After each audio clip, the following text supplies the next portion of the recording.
This presentation is delivered by the Stanford Center for Professional Development.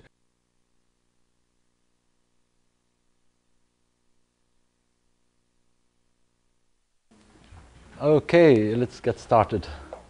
Welcome to Intro to Robotics 2008. Well, Happy New Year, everyone. So, in Introduction to Robotics, we are going to really cover the foundations of robotics. That is, we are going to look at mathematical models that represents robotic systems in many different ways. And in fact, you just saw those in class. You saw a simulation of a humanoid robotic system that we are controlling at the same time. And if you think about a model that you are going to use for the simulation, you need really to represent the kinematics of the system. You need also to be able to actuate the system by going to the motors and finding the right torques to make the robot move. So let's go back to this. I think it is quite interesting. So here is a robot you would like to control.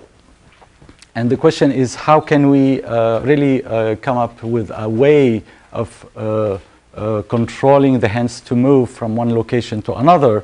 And if you think about this problem, there are many different ways of, in fact, controlling the robot. First of all, you need to know where the robot is. And to know where the robot is, you need some sensors. So what kind of sensors you would have on the robot to know where the robot is? Any idea? GPS? Okay. Well, all right. How many parameters you can measure with GPS?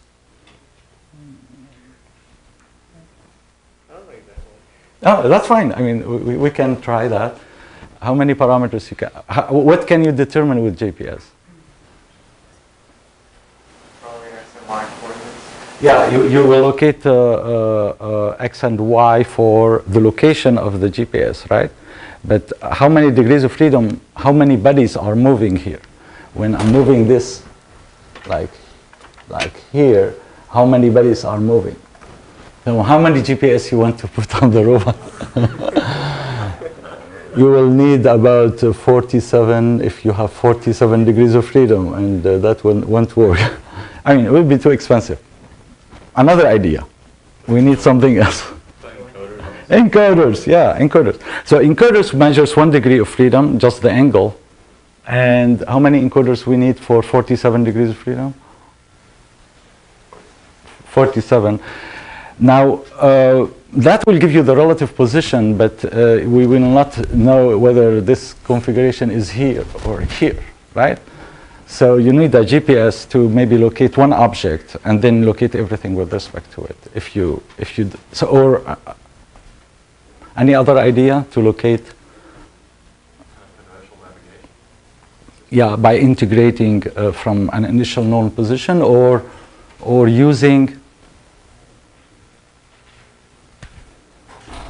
vision systems to locate at least one or two objects. Then you know where the robot is, and then the relative position, the velocities could be determined as we move. So once we located the robot, then we need to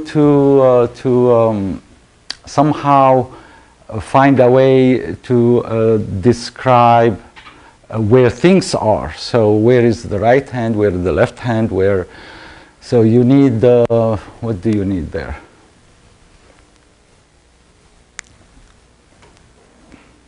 You need to find a relationship between all these rigid bodies so that once the robot is standing, you know where to position, where the arm is positioned, where the hand is positioned, where the head is positioned. So you need something that comes from the science of. Well, I'm not talking now about sensors. We know the information, but we need to determine a model the kinematic model. Basically, we need the kinematics. And when the thing is moving, it generates dynamics, right? So you need to find the inertial forces, you need to know. So if you move the right hand, suddenly everything is moving, right? You have coupling between these rigid bodies that are connected. So we need to find the dynamics. And once you have all these models, then you need to think about a way to control the robot. So how do we control a robot like this? So let's say I would like to move this to here. How can we do that? The hand, I would like to move it to this location. I'm sorry? Forward or inverse kinematics? Oh, very good. Well, the forward kinematics gives you the location of the hand. The inverse kinematics give you, given a position for the hand that you desire, you will be able to solve what joint angles you have. And if you do that, then you know your goal position angle for each of the joints. Then you can control these joints to move to the appropriate joint positions, and the arm will move to that configuration. Well, can you do inverse kinematics for this robot? It's not easy. It's already difficult for 6 degrees of freedom robot like an arm. But for a robot with many degrees of freedom, so suppose I would like to move to this location here. There are infinite ways I can move there. And there are many, many different solutions to this problem.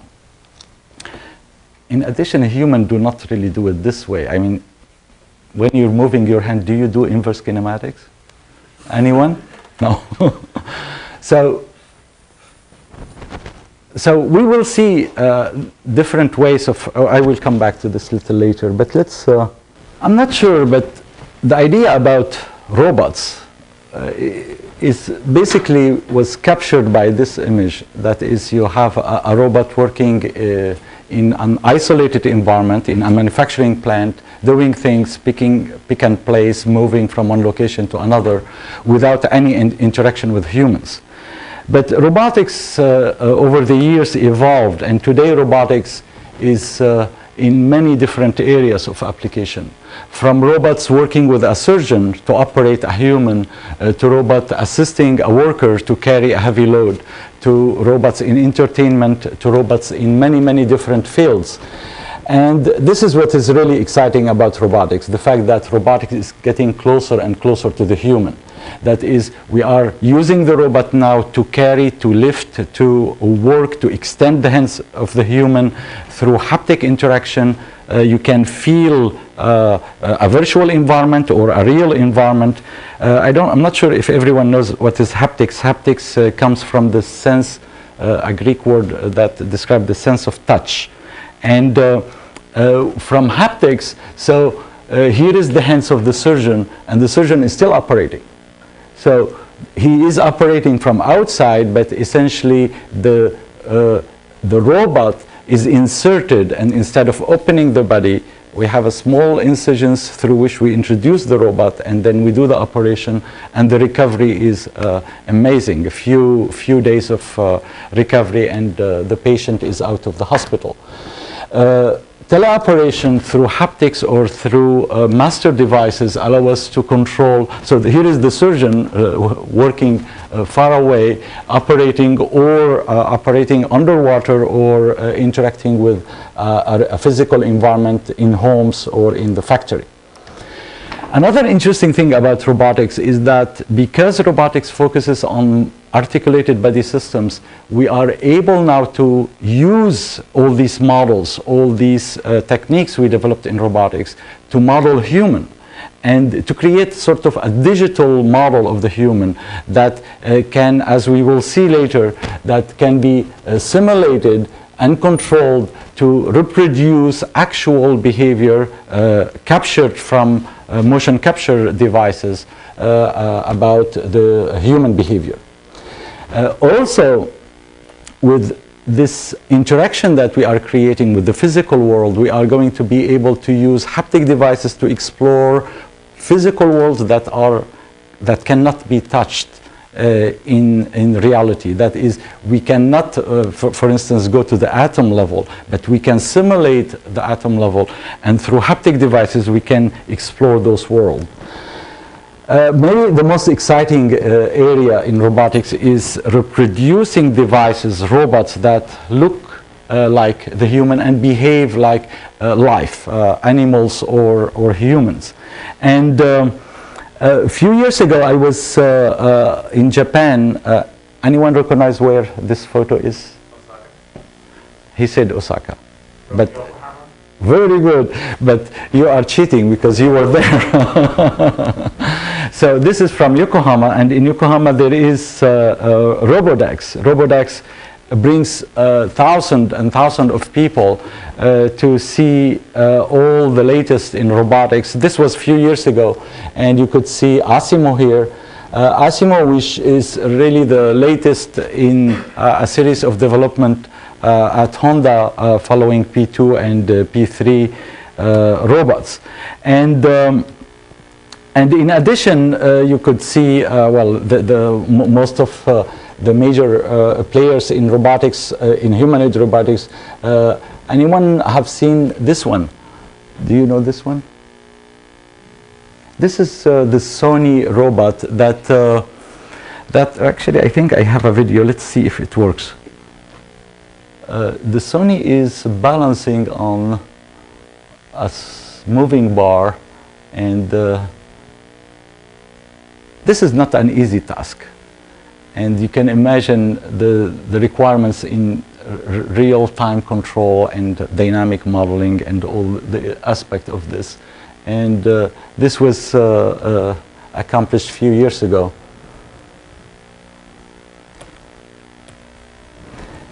Well, actually, we brought this robot here to Stanford a few years ago, and they did a performance here, and it was quite exciting to see this robot dancing and performing. There are a lot of different robots, especially in Asia, Japan and Korea, humanoid robots. AIST built a series of robots, HRP1 and 2, and they are building and developing more capabilities for those robots.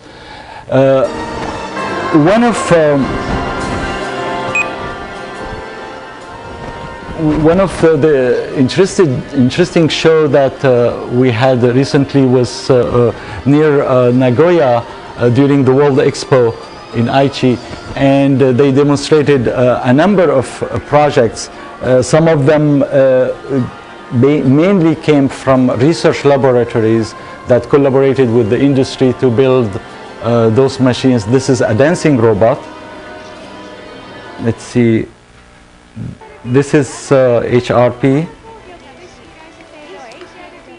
So HRP is walking. Walking is now well mastered, but the problem is how can you move to a position, take an object, and control the interaction with the physical world. This is more challenging. You see the sliding and touching is not completely mastered yet.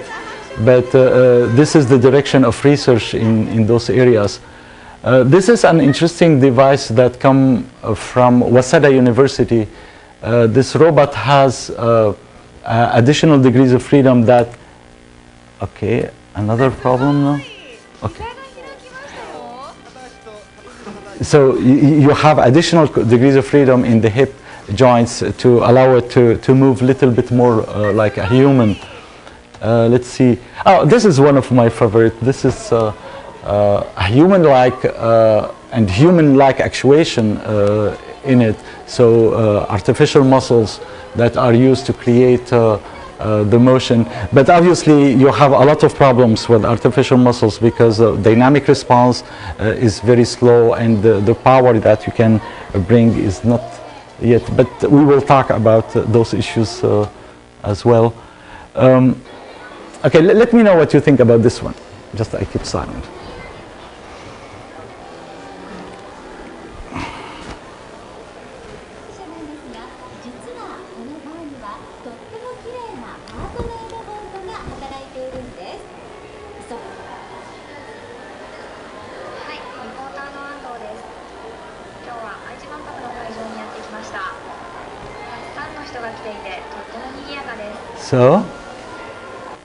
So what do you think?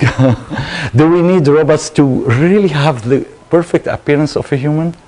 Or like we need the functionalities of the environment? Like if we are working with the trees, we specialize the robot to cut trees.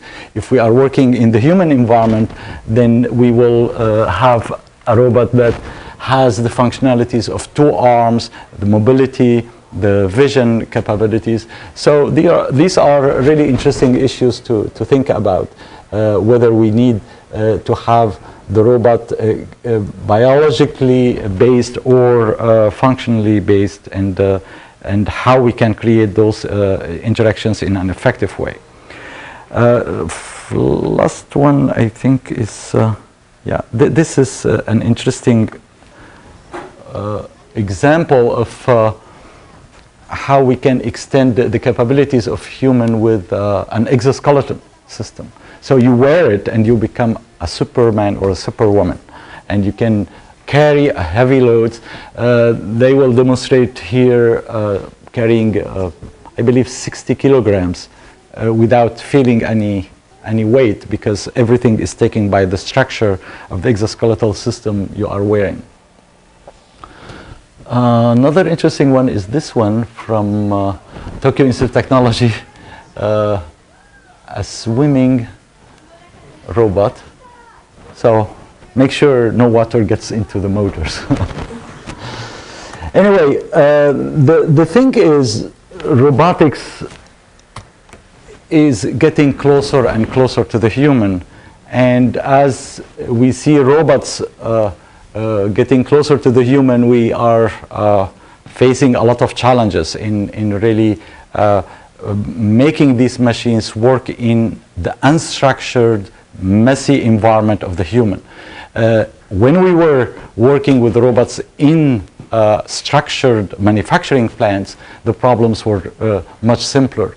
Now you need to deal with many issues, including the fact that you need safety.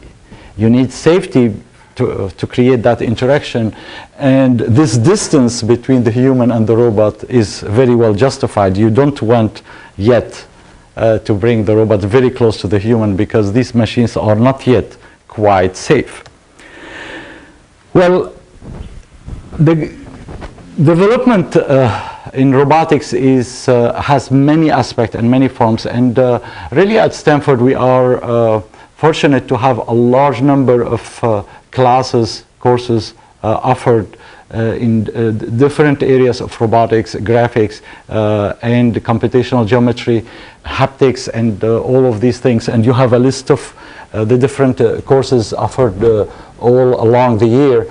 And in fact, in my, this is the Intro to Robotics. In spring, I will be offering 2 additional courses that would deal with experimental robotics, that is applying everything you have learned during this class to a real robot and experimenting with the robot, as well as exploring advanced topics in research, and this is in advanced robotics. So you realize I'm Usama Khatib, your instructor, and you have this year, we are lucky we have 3 TAs helping with the class: Pete, Christina, and Shanning. So let's, they are over here. Please stand up, or just turn your faces so they will recognize you. And the office hours are listed, so we will have office hours for me on Monday and Wednesday, and Monday, Tuesday, and Thursday for the TAs. The lecture notes are here, and they are available at the bookstore. This is the 2008 edition, so we keep improving it. It's not yet a textbook, but it is quite complete in terms of the requirement and the things you need to have for the class. So let's see. The schedule, so we are today on Wednesday the 9th, and we will go to the final examination on March the 21st. There are few changes in this schedule from the handout you have, and we will update these later. There is these changes happen just in this area here around the dynamics and control schedule. But essentially what we're going to do starting next week is to start covering the models. So we will start with the spatial descriptions, we go to the forward kinematics, and we will do the Jacobian, and I will discuss these little by little. That will take us to the midterm. One important thing about the midterm and the final is that we will have review sessions, and the class is quite large, so we will split the class in two, and we will have two groups that will attend these review sessions, which will take place in the evening, and they will take place in the lab, in the robotics lab. And during those sessions we will cover the midterm of past years and the finals of past years. And what is nice about those sessions is that you will have a chance to see some demonstrations of robots, and at the same while eating pizza and drinking some so that will happen between 7 and 9. Sometimes it goes to 10 because we have a lot of questions and discussions. But these sessions are really, really important, and I encourage you, and I encourage also the remote students to be present for the sessions. They are very, very helpful in preparing you for the midterm and the final. So as I said, this class covers mathematical models that are essential. I know some of you might not really like, well, getting too much into the details of mathematical models, but we are going to really have to do it if we are going to try to control these machines or build these machines, design these machines. We need to understand the mathematical models, the foundations in kinematics and dynamics. And we will then use these models to create controllers, and we are going to control motions, so we need to plan these motions. We need to plan motions that are safe, and we need to generate trajectories that are smooth. So these are the issues that we need to address in the planning and control, in addition to the fact that we need to touch, feel, interact with the world. So we need to create compliant motions which rely on force control. So force control is critical in creating those interactions, and we will see how we can control the robot to move in free space or in contact space as the robot is interacting with the world. And then we will have some time to discuss some advanced topics, just introduce those advanced topics so that those of you who are interested in pursuing research in robotics could make maybe plans to take the more advanced courses that will be offered in spring. So let's go back to the problem I talked about in the beginning, the problem of moving this robot from one location to another. Suppose you would like to move this platform. This is a mobile manipulator platform. You would like to move it from here to here. How do we do that? Well, we said essentially what we need to do is somehow find a way of discovering a configuration through which the robot reaches that final goal position. And this is one of them. You can imagine the robot is going to move to that configuration. But the problem with this is the fact that if you have redundancy. So what is redundancy? Redundancy is the fact that you can reach that position with many different configurations because you have more degrees of freedom in the system.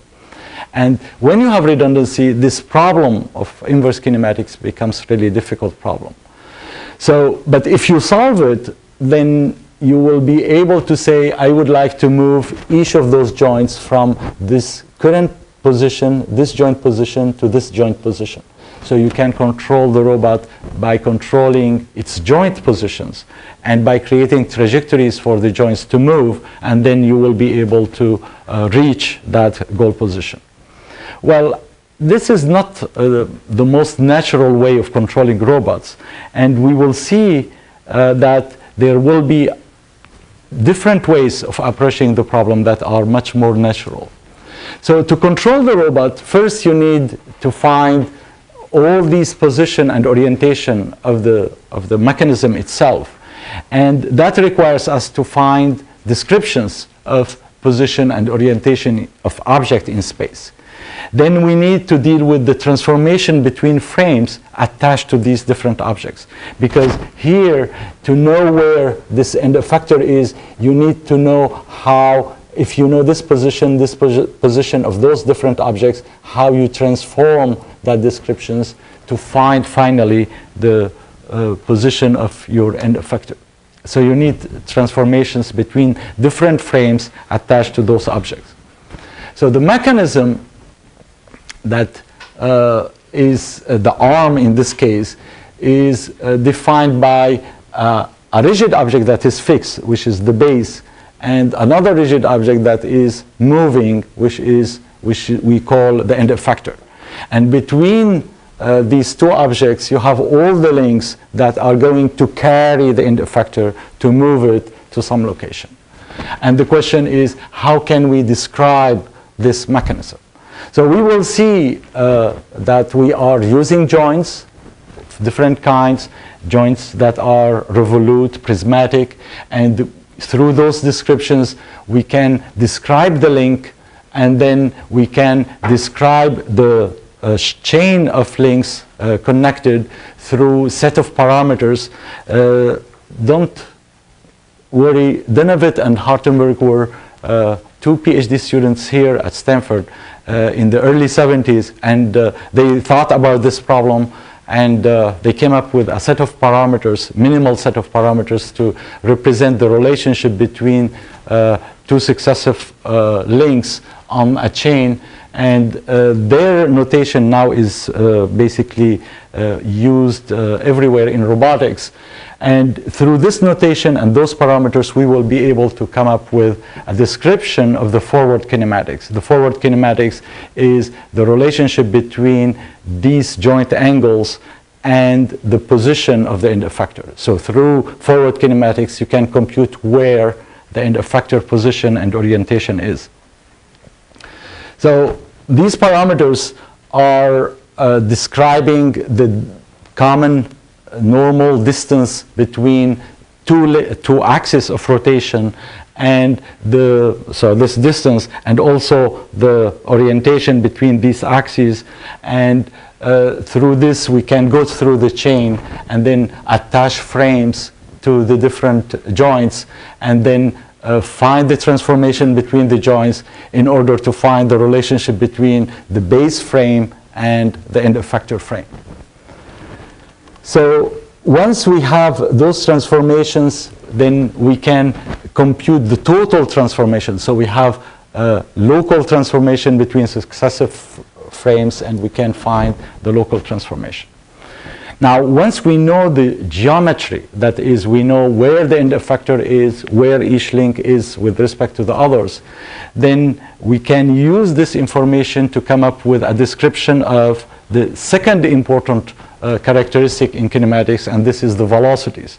How fast things are moving with respect to each other. And we need to consider two things, not only the linear velocity of the end effector, but also the angular velocity at its rotate. And we will examine the different velocities, linear velocities, angular velocities, with which we will see duality with the relationships between torques applied at the joints and forces resulting at the end effector. Forces, this is the linear, forces are associated with linear motion, moment torques associated with angular motion. And there is a duality that brings this Jacobian, the model that relates velocities, to be playing two roles. One, to find the relationships between joint velocities with end effector velocities, and one, to find the relationship between forces applied to the environment and torque applied to the motors. The Jacobian plays a very, very important role, and we will spend some time discussing the Jacobian and finding ways of obtaining the Jacobian. So the Jacobian, as I said, describes this v vector, the linear velocity, and the omega vector, the angular velocity, and it relates those velocities to the joint velocities. So the Jacobian q dot gives you the linear and angular velocities. And we will see that essentially this Jacobian is really related to the way the axes of this robot are designed. And once you understood this model, you are going to be able to look at a robot and see the Jacobian automatically. You look at the machine and you see the model automatically through this explicit form that we will develop to compute those linear velocities and angular velocities through the analysis of the contribution of each axis to the final resulting velocities. So we will also discuss inverse kinematics, although we are not going to use it extensively as it has been done in industrial robotics. We will examine inverse kinematics and look at the difficulties in terms of the multiplicity of solutions and the existence and of those solutions, and examine different techniques for finding those solutions. So again, the inverse kinematics is how I can find this configuration that corresponds to the desired end effector position and orientation. And then using those solutions, we can then do this interpolation between where the robot is at a given point and then how to move the robot to the final configuration through trajectory that are smooth both in velocity and acceleration and other constraints that we might impose through the generation of trajectories both in joint space and in Cartesian space. So these, I'm going backward now. So these will result in those smooth trajectories that could have via points that could impose upper bound on the velocities or the accelerations, and resolving all of these by finding this interpolation between the different points. And that will bring us to the midterm, which will be on Wednesday, February the 13th. It's not a Friday 13th, it's Wednesday, so no worries. And it will be in class, and it will be during the same schedule. Now, for the midterm, the time of the class is short, and you have really to be ready, not really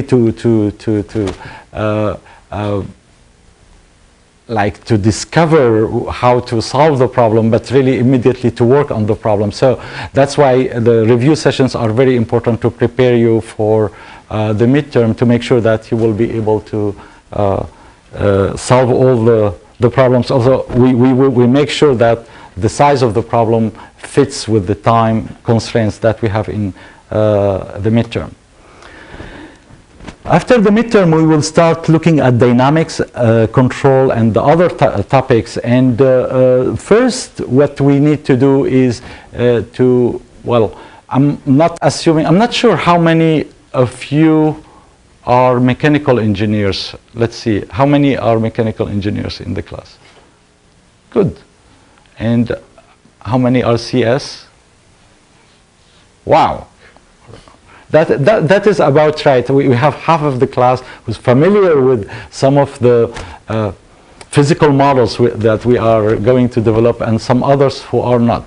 But I'm going to assume that really everyone has no knowledge of dynamics or control or kinematics, and I will start with really the basic foundation. So you shouldn't worry about the fact that you don't have strong background in those areas. We will cover them from this start, we will go to what is the inertia, what is, how do we describe accelerations, and then we will establish the dynamics, which is quite simple. Anyone recalls a Newton equation? So let's see, what is the relationship between forces and accelerations? You need to know that, otherwise. Okay, I need to hear it. Someone tell me. Okay, good. Mass acceleration equal force. Well, this is all what you need to know. If you know how one particle can move under the application of a force, then we will be able to generalize to many particles attached in a rigid body, and then we will put them into a structure that will take us to multi-body system, articulated multi-body system. So we will cover these without difficulty, hopefully. The result is quite interesting. So this is a robot. This is a robot that is controlled not by motors on the joints, but by cables.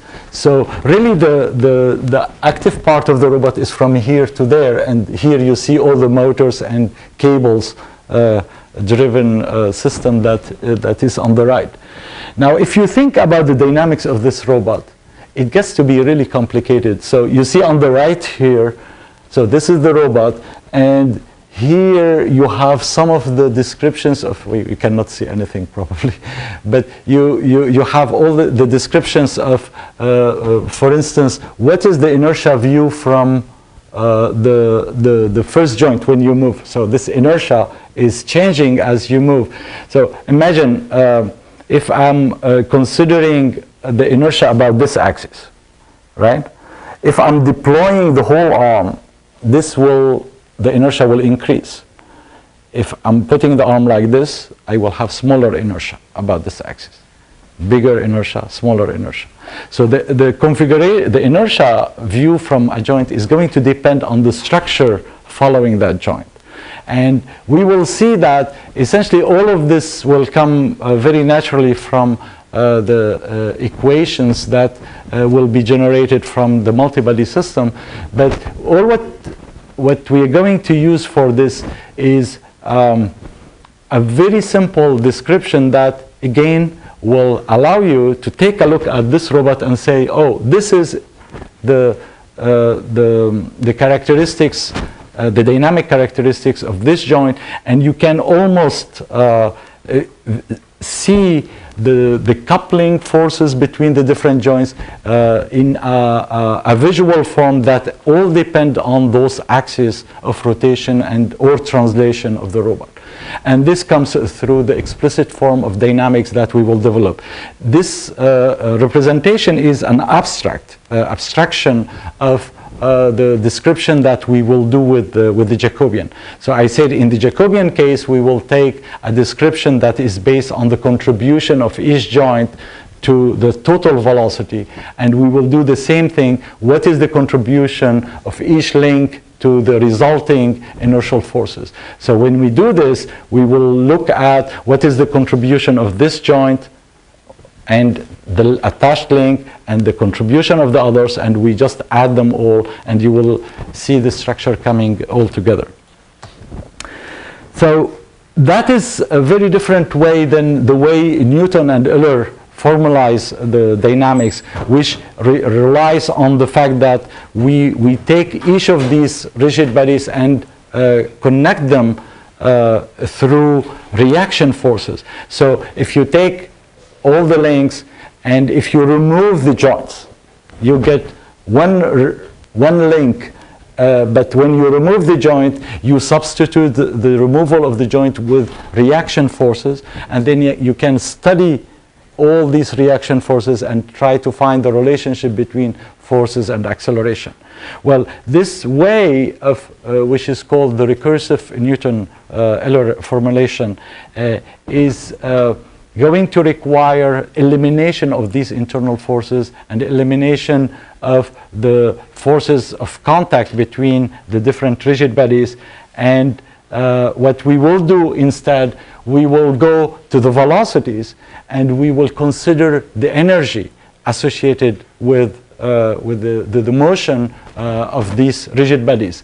So if you have a velocity v and omega at the center of mass, and you can write the energy, the kinetic energy associated with this moving mass and inertia associated with the rigid body. And simply by adding the kinetic energy of these different links, you have the total kinetic energy of the system. And by then taking these velocities and taking the Jacobian relationship between velocities to connect them to joint velocities, you will be able to extract the mass properties of the robot. So the mass matrix will become a very simple form of the Jacobian. So that's why I'm going to insist on your understanding of the Jacobian. Once you understand the Jacobian, you can scale the Jacobian with the masses and the inertias and get your dynamics. So going to dynamics is going to be very simple if after the midterm you really understood what is the Jacobian. The dynamics, this mass matrix associated with the dynamics of the system comes simply by looking at the sum of the contributions of the center of mass velocities and the Jacobian associated with those center of masses. In control, we will examine, well, I'm going to assume also that little background in control, so we will go over just a single mass spring system and analyze it, and then we will examine controllers such as PD controllers or PID controllers, proportional derivative or proportional integral derivative, and then we apply these in joint space and in task space by augmenting the controllers with the dynamic structure so that we account for the dynamics when we are controlling the robot. And that is going to lead to a very interesting analysis of the dynamics and how dynamics affect the behavior of the robot. You can see that the equation of motion for 2 degrees of freedom comes to be sort of 2 equations involving not only the acceleration of the joint, but the acceleration of the second joint, the velocities, centrifugal Coriolis forces, and gravity forces. And through this, all of these will have effect, dynamic effect and disturbances on the behavior, but we will analyze a structure that would allow us to design torque 1 and torque 2, the torques applied to the motor, to create the behavior that is going to allow us to compensate for those effects. So all of this are descriptions in joint space, that is descriptions of what torque and what motion at the joint. And what we will see is that in controlling robots, we can really simplify much further the problem by considering the behavior of the robot in terms of its motion when it's performing a task. That is, we can go to the task itself.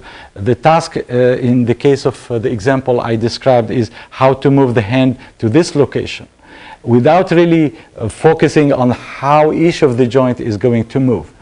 And this concept can be captured by simply thinking about this robot, this total robot, as if the robot was attracted to move to the goal position. This is similar to the way humans operate. When you are controlling your hand to move to a goal position, essentially you are visually servoing your hand to the goal. You are not thinking about how the joints are moving.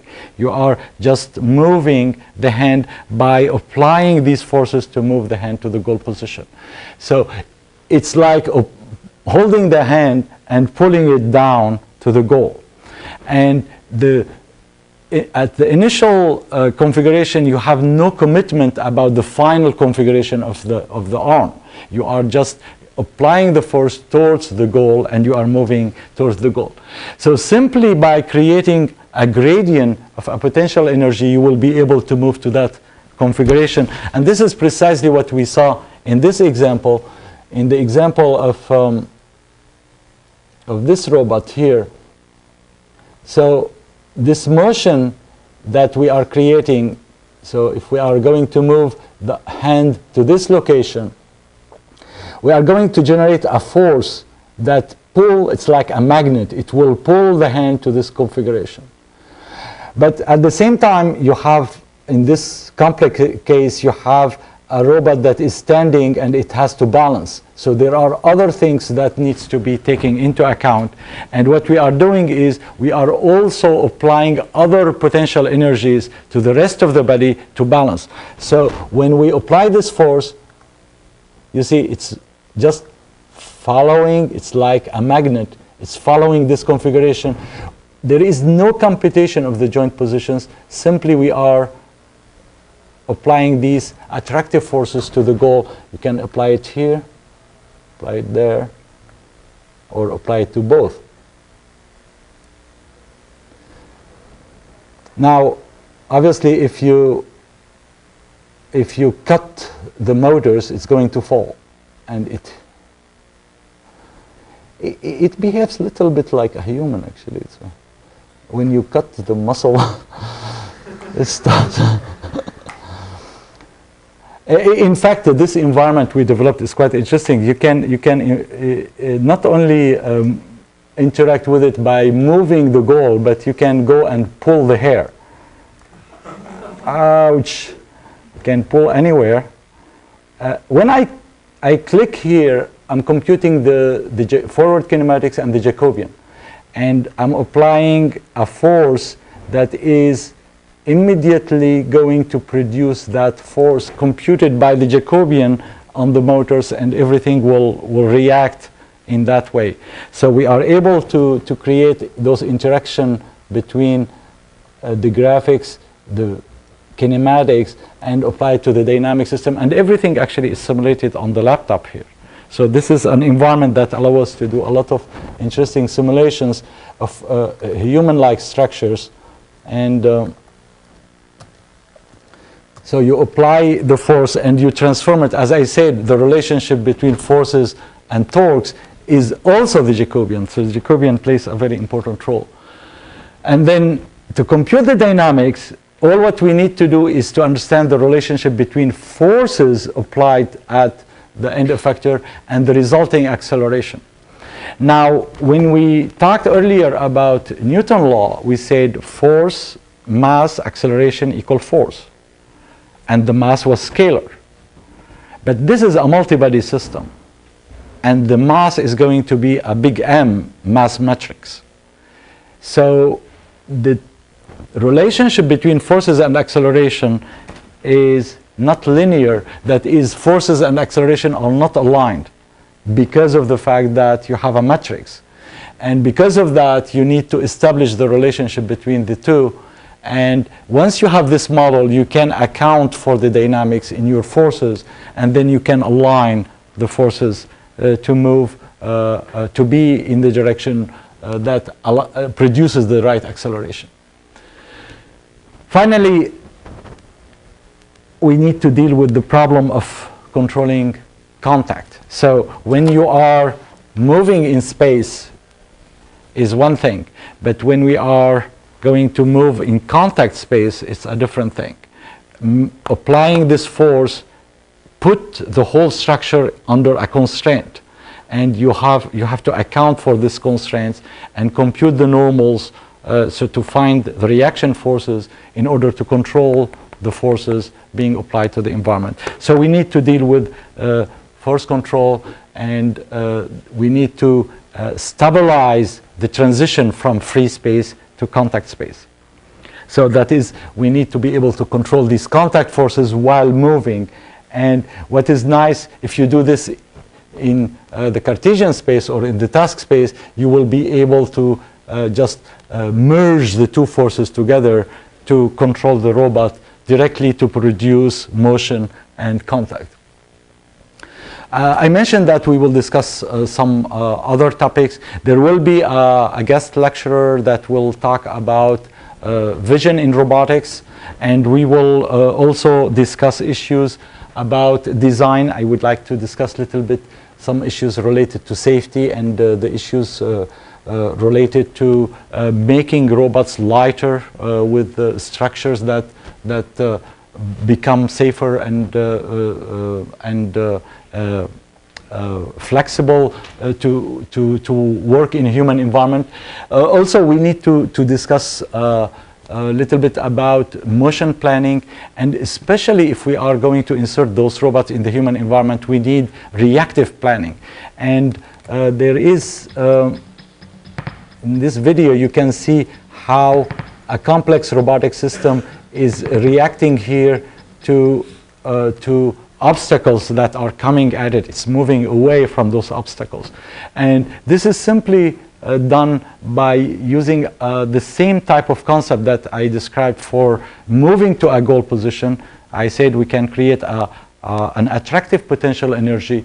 In here, to create this motion, we are creating a repulsive potential energy. So if you put two magnets north-north, they will repel, and this is exactly what is happening. We are creating artificially those forces and making the robot moves away. But if you have a global plan, you need to deal with the full plan so that you will not reach a local minima, and we then apply this technique to modify all the intermediate configurations so that a robot like this would be moving to a goal position through this plan, and when an obstacle or when the world is changed, the trajectory is moving, the hand is moving, and all of this is happening in real time, which is amazing for a robot with those number of degrees of freedom.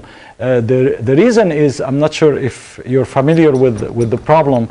Oh, sorry, let me just stop it here. The problem of motion planning in robotics is exponential in the number of degrees freedom. So usually if you want to replan a motion when one obstacle has moved, it would take hours to do, and for a large number of degrees of freedom. And here we are able to do this quite quickly because we are using the structure and we are using this concept of repulsive forces that modifies future configurations and integrate. So this is an example showing Indiana Jones going through the obstacles modified by, in real time actually modified all these configurations.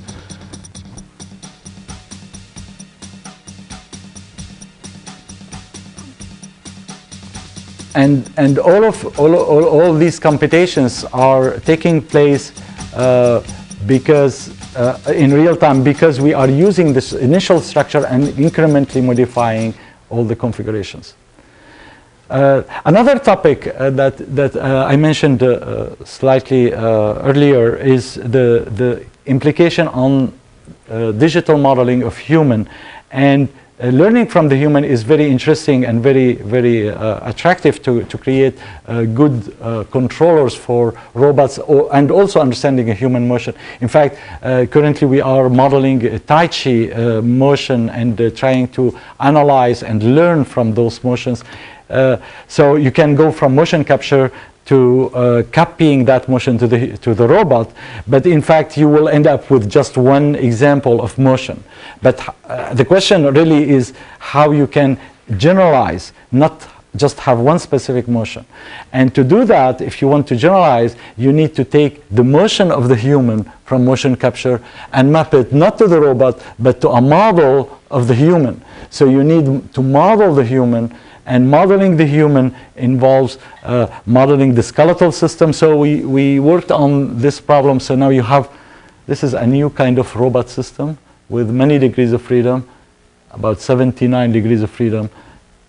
And all of this is modeled through the same model of kinematics, dynamics, and then you can model the actuation, which is muscles now. And from this you can learn a lot of things about the model, and then now you can control it. You can control, this is synthesized motion, and you understand how this is working. You just guide the task, and then you have the balance taking place through other minimization of the remainder of degrees of freedom. And then you can take those characteristics and map them to the robot, scale them to the robot. not copying trajectories, but copying the characteristics of the motion. It's quite interesting. We'll discuss also a little bit about haptics. This will be more developed in advanced robotics later in the spring, but haptics is very important, especially in the interaction with the environment, the real physical environment. So you go and touch, and now you have information that allows you to reconstruct the surface and move over now more the descriptions of what you are touching and what normals you have. Oh, well, contact. Quite amazing. What is amazing about this is done in real time. So someone from the automobile industry was visiting us and said, why now you have model of skeletal systems and good models for resolving contact, why don't you use them for crashes instead of using dummies, right? So, ouch. But it's only in the model. So, well, there is a lot that will come later, but I will mention a few things about the interactivity also with obstacles and how we can deal with those issues, and then combining locomotion, walking with manipulation, and dynamic skills like jumping, landing, and all these different things. Okay, so what is happening here? Okay, this is a different planet. I'm going to just, okay. And that will take us to the final, which will be on Friday, the 21st of March. And the time is different. It will be at 12:15. We will announce it. And hopefully we will have, again, a review session before that. It is on the schedule. And that review session will review previous finals. And here you will have enough time, enough time to solve some good problems. So, by the way, not everything that you see in simulation is valid for the real world. And let's see, how many skiers we have here? Skiers. That's all? I would have thought it. Oh, okay. Okay. Does it ski? Let's see the ski.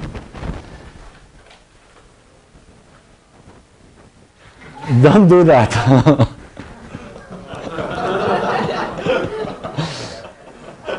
All right. I will see some of you on Monday. Okay.